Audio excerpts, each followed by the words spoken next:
All right, what's up guys? I just wanted to do a follow-up review. I did a video on this a while ago, got a decent amount of views, comparing the 3/8 600 foot-pound impact to the smaller version. So this is the 2960-20, that's 600 foot-pounds, and this is the 2854-20, 3/8 compact impact wrench.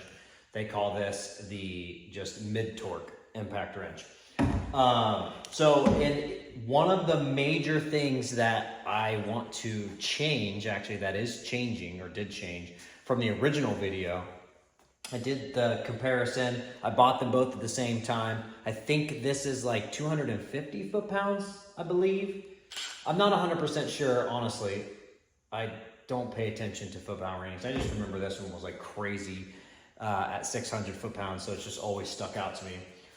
But in that original video, I said that if I was going to buy one, I would buy this one because it's got the power. And I retract that statement because I actually rarely ever use this one. I use this one almost all the time. There's very few bolts that I'm trying to break free that this one doesn't get. And usually if it's something that I need to use this one on, it's the size is so close to my 90-50.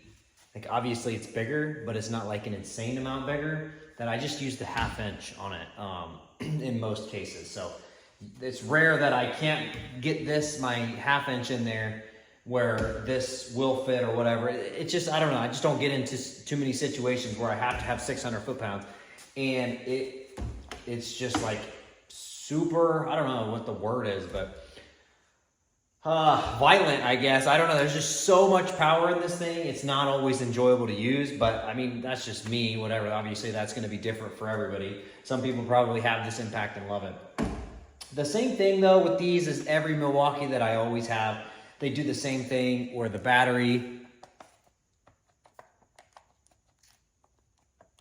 there's so much slop in the batteries that's what happens. It's just such a terrible design. I truly would have thought Milwaukee would have fixed this by now. And I use, as you can see, this one I use constantly. I mean, it's dirty. And this one I don't use as much. I don't clean my tools all the time, but I do try to keep them somewhat clean. This one actually looks cleaner than the other two, and I use it more.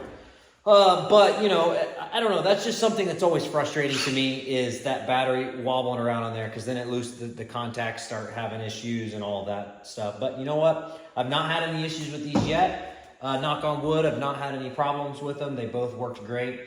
But that's just my follow-up review as far as, I just like the compact size of this one. It is so much smaller, so let me get this one out of the way. I'll show you guys.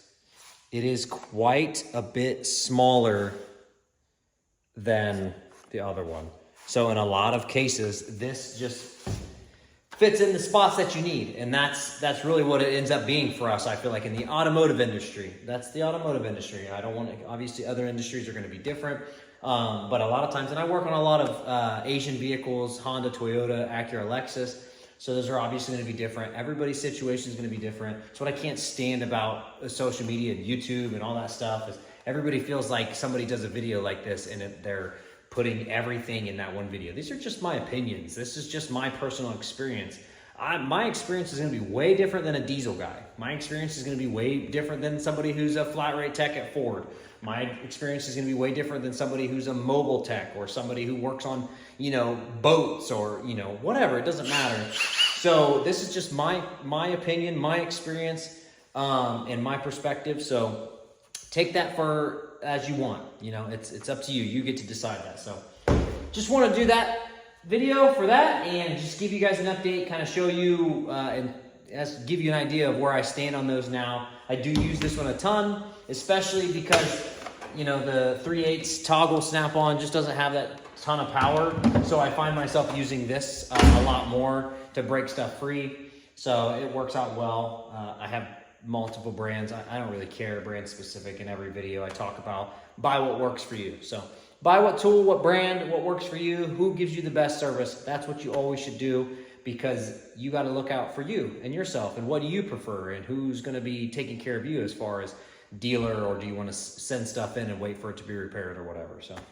as always, appreciate you guys watching the videos. Hopefully you like this kind of stuff. If you do, hit the like and subscribe button. Comment on something that you want to see. Is there any sort of videos that you want to see on any specific tools?